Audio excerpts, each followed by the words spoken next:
Hello everyone. For my latest talk, I'm going to do a talk on heaven-sent madness, which is probably my motto. Really, it's one of my mottos anyway. But first, I'm going to light the candle of harmony.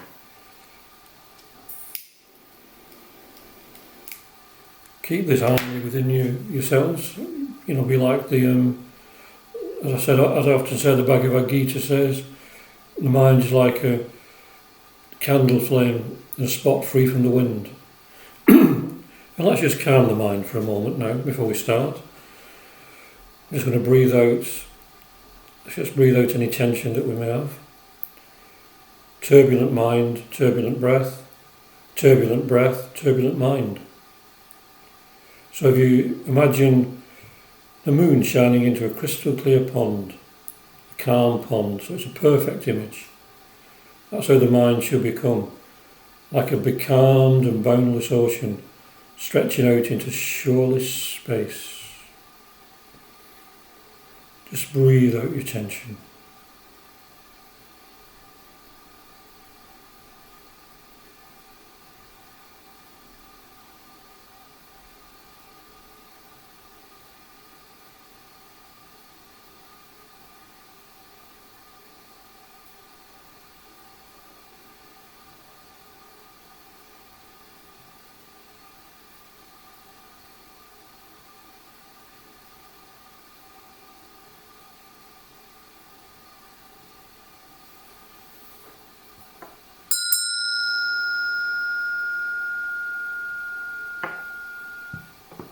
Okay, it's nice to see everybody again, even though I can't see you, but I can imagine you all.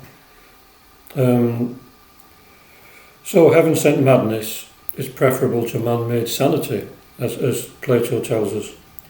It is a truism that in this materially orientated society, to follow any path that does not have the accumulation of money and goods as its goal is regarded as foolish in the least, and madness in the extreme. As H.P. Blavatsky writes in an article, Civilization, the Death of Art and Beauty, the unconsciously prophetic fin de siècle, in short, is a long ago foreseen fin de cycle, when according to Manjunath Sutra, justice will have died, leaving as its successor blind law, and as its guru and guide, selfishness, when wicked things and deeds will have to be regarded as meritorious, and holy actions as madness. Beliefs are dying out, divine life is mocked at, art and genius, truth and justice are daily sacrificed to the insatiable mammon of our age. Money grubbing. So sanity is very much man-made, and there are definite modes of thought and action established in society based upon a materialistic outlook. Arts and sciences are no longer pursued for the spiritual edification of humanity, but for a speedy profit, and inspiration is derived from the lower emotions and thoughts rather than the divine nature. Much of this has to do with the fact that we are becoming more and more divorced from nature. John Ruskin, the Victorian art critic, has said that no man ever did or ever will work well, but either from actual sight or sight of faith. So we live in a man-made world. Many children grow up hardly aware of the beauties of nature. Even schools teach biology in a rather dry manner.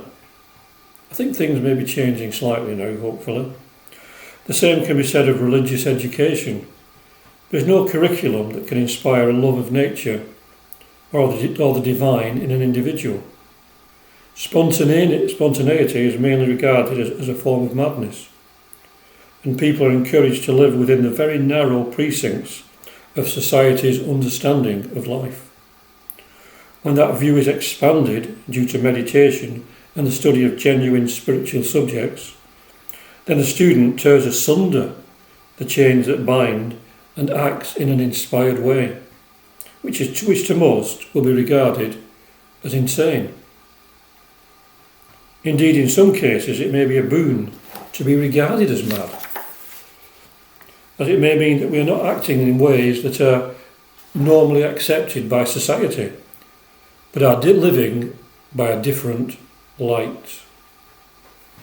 The truth is that the individuals are beginning to function under the aegis of the higher self, which takes them to a realm little understood by the average person.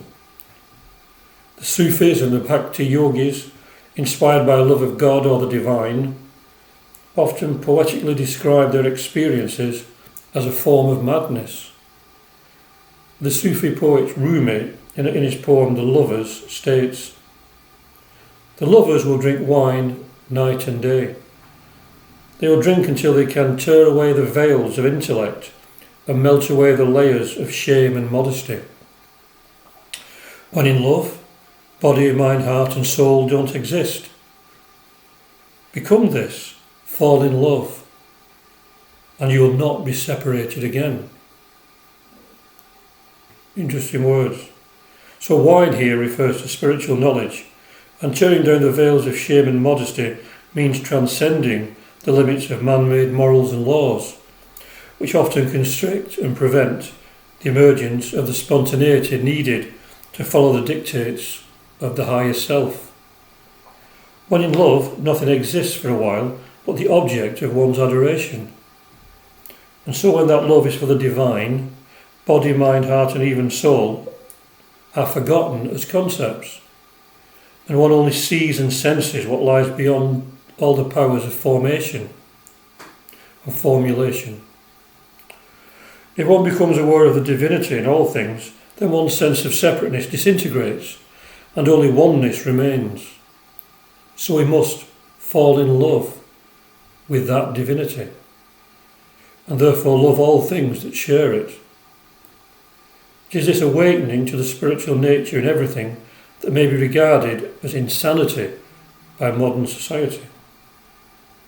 Certainly under the influence of the Spirit, we would act in ways that are alien to most people. So life has a beauty that transcends the attempts of society to create a world of ugliness internally and externally. Very little in our modern towns and cities is designed to lead the mind towards a more enlightened understanding of what life is, what life is all about. Governments are concerned merely with the financial status of the country and are swallowed up by materialistic considerations. Nor are compassion and love encouraged, but rather an eye for an eye policy. All of this, of course, is regarded as sanity. Leo Tolstoy, in his book The Law of Love and the Law of Violence, states that if Christianity and other societies of the West had truly followed the words of their teacher, as in the New Testament, then there would be no need for police forces, armies or courts of law. However, he once suggested that we should love our enemies, bless those that curse us, and pray for those that despitefully use us, or that we should forgive not 7 times, but 70 times 7 times, and turn the other cheek. We will be told that such actions were impractical. This is because they are the complete opposite of the laws upon which society is presently founded. This basis is a kind of madness which accrues when civilization loses its touch with its higher nature, when the rind is preferred to the fruit, when lust for possessions takes the place of love for truth. As H.P. Blavatsky states in the above quote, many things that in the light of the Spirit would be regarded as wicked are now regarded as normal. For instance, it is thought to be acceptable to trample on others on the road to material success, and even lying is a common practice if it helps the individual to get on in the world in a self-centred manner. The reason for all this is that we are often ruled by our lower animalistic desires. These are needed to a certain extent to survive during our short stay in this particular body. But when they start to dominate and become the basis of our lives and also the inspiration for our artistic and scientific outputs, then we realise that we have created our own obstacles on the already rocky road to enlightenment. What we need is to develop our spiritual will and develop as children of the light. There's, of course, no understanding or even awareness of the workings of karma or reincarnation. In the West, to most people, the mention of these twin laws may result in the purveyor of the information being regarded as slightly unhinged. On an optimistic note, they are creeping more and more into the collective consciousness of society. We see it now in films, on TV, in books, stories, etc. So there's hope. Hopefully with positive results in the long run. H.P. Blavatsky writes in the magazine Lucifer for October 1887 on page 96, "Will is the exclusive possession of man on this our plane of consciousness. It divides him from the brute in whom instinctive desire only is active. Desire in its widest application is the one creative force in the universe. In this sense, it is indistinguishable from will. But we men never know desire under this form, while we remain only men, and women of course. Therefore will and desire are here considered as opposed. Thus will is the offspring of the divine, the God in man. Desire the motive power of the animal life. Most of men live and in by desire, mistaking it for will. But he who would achieve must separate will from desire and make his will the ruler. For desire is unstable and ever-changing, while will is steady and constant. Both will and desire are absolute creators, forming the man himself and his surroundings. But will, the spiritual will she's meaning, creates intelligently, desire blindly and unconsciously.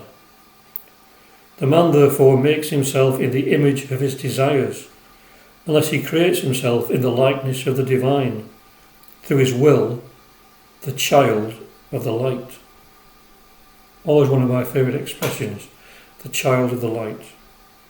His task is twofold: to awaken the will, to strengthen it by use and conquest, to make it absolute ruler within his body, and parallel with this, to purify desire. Knowledge and will are the tools for the accomplishment of this purification." So, end of quote. So we need to cultivate our heaven-sent madness to recover our true sanity. Seems like a bit of a paradox, but there it is. We need to cultivate our heaven-sent madness to recover our true sanity. We are all spiritual beings in reality. It is the birthright of every living being to realise their divinity by cultivating the kind of will that H.P. Blavatsky is writing about in the extract I just quoted. The fractious lives we lead throw us into confusion. There's a loss of clarity. In still waters, as I said in my meditation at the beginning, the moon is reflected perfectly. But toss a stone into them and there is just a bewildering mass of moving images. So is life, a seeming chaos at times, as our mind is pulled here and there by our desires and the needs of our physical nature. This is a kind of madness that is regarded as sanity in this modern world. It is important that we centre ourselves on that which is stable and unchanging, that helps us to think with clarity and with calmness. We need to find that oasis within us where we can go in order to escape the clamour and din that surrounds us and also permeates our thoughts and our emotions. Dwelling in the world of the lower mind, this state seems somehow cold and distant, and we feel that we need the stimulus of our emotions and the adrenaline rush of life in the fast lane. Master K.H. stated that we need a calm and serene mind to be able to receive impressions from the spiritual realm. Calmness and serenity are not popular in today's society. People feel a need to shut out anything that will lead towards a reflection on the deeper meanings of life. However cold and distant this reflection may appear, it is actually the gateway to an increased awareness that will begin to work the alchemy that will transform us into truly human beings. The knowledge that H.P. Blavatsky mentions in the above quote is, of course, true spiritual knowledge, which has little to do with merely remembering words or forming concepts. Words are pointers or signposts. If we do not develop the intuitive knowledge that will enable us to extract the essence from the written word, then we fall victims to the dead letter. We need to go through the words and ever onwards, not becoming bogged down in materialised understanding which gratifies our lower mind, but only creates these mind-forged manacles. Another one of my favourite sayings from William Blake, which he mentions in a poem called London. Just as Zen koans cannot be fathomed by the limited intellect and need the assistance of something more profound, so it is with many theosophical and spiritual writings. The Secret Doctrine by H.P. Blavatsky may seem confusing to the intellect, but something much deeper is conveyed to the intuition, and these insights increase as the intuition is developed by true study, meditation and the living of the life, as taught in many of these world's great spiritual scriptures.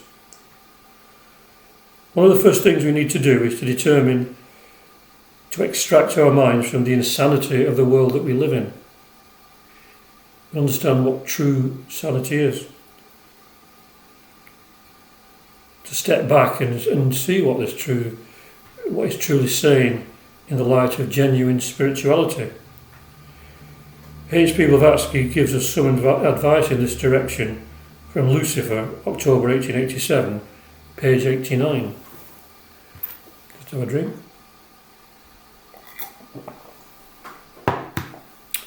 Page 89.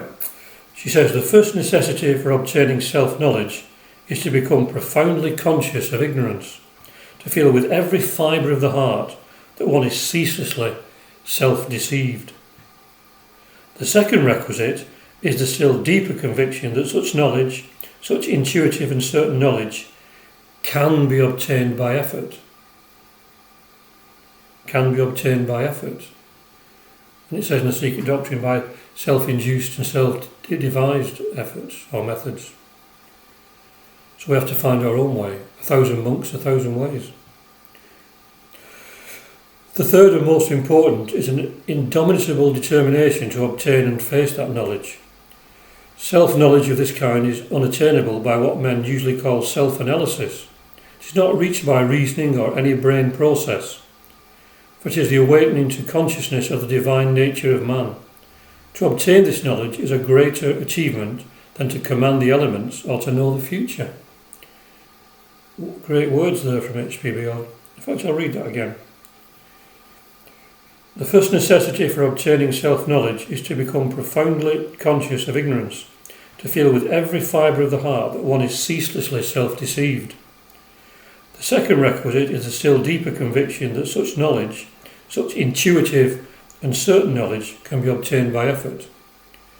The third and most important is an indomitable determination to obtain and face that knowledge. Self-knowledge of this kind is unattainable by what men usually call self-analysis. It is not reached by reasoning or any brain process, for it is the awakening to consciousness of the divine nature of man. To obtain this knowledge is a greater achievement than to command the elements or to know the future. You know, this is the important thing. It's Atma Vidya, divine wisdom, divine knowledge.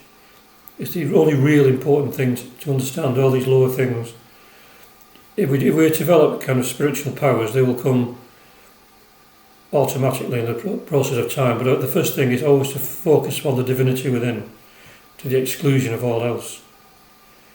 It's known as Atma Vidya, divine wisdom, divine knowledge. There's nothing more guaranteed to recover our sanity than awakening to consciousness of this divine nature, the divine nature of man. Then we will not see through a glass darkly anymore, but will become aware of realities that words only veil, and we will comprehend that all words and images were clouds in front of the sun, masking something that only the intuitive side of our nature can reveal. When our mind becomes illumined by the intuition, then the alchemical process is complete, and our leaden perceptions of life and our distorted views of sanity will be transformed, and our heaven-sent madness will enfold and uplift us to realms beyond any conditioned understanding. So thank you, that was quite a short talk today. Hope you enjoyed and get something from it. So we'll just have a few moments now, just to absorb what we've learned about heaven-sent madness. It's important to understand that what is regarded as sanity in this society is all based upon ideas put forward by materialistic people, not by spiritual beings. And if we try to live a spiritual life, follow the teachings of these spiritually enlightened beings, then we'll be regarded as being slightly mad. Sufis and the Bhakti Yogas did mention this quite a lot, about being, becoming mad to really understand. And of course, I told a story in one of my talks about Majnun and Layla, who went mad because of his love of Layla. But it was a heaven-sent madness. And Majnun means madman. He had a different name before that. So it's important to remember that, and to understand that most of what we're taught in society it has nothing to do with spirituality.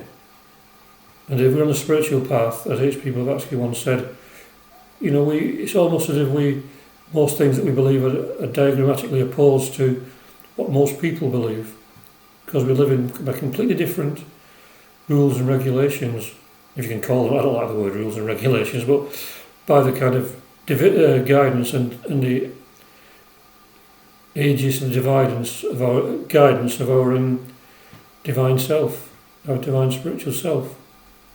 So anyway, let's just breathe out any tension. Just have a few moments of quiet, just to absorb what's been said.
Well, thank you for listening. I'll probably see you very soon. I've got one or two other things lined up for today. So I may see you very soon, actually. Hopefully I'll be doing something that's just using images and music and my voice, so you don't have to look at my face and watch. So thank you very much, and Om Shanti, Shanti, Shanti, peace, peace, peace. Peace on earth and goodwill to all beings. I won't blow out the candle of harmony. Just contemplate the flame for a few minutes. I'm trying to wait to get to 25 minutes, so it's to 5 and 2. So before it goes off the 25, I'll be gone. Thank you.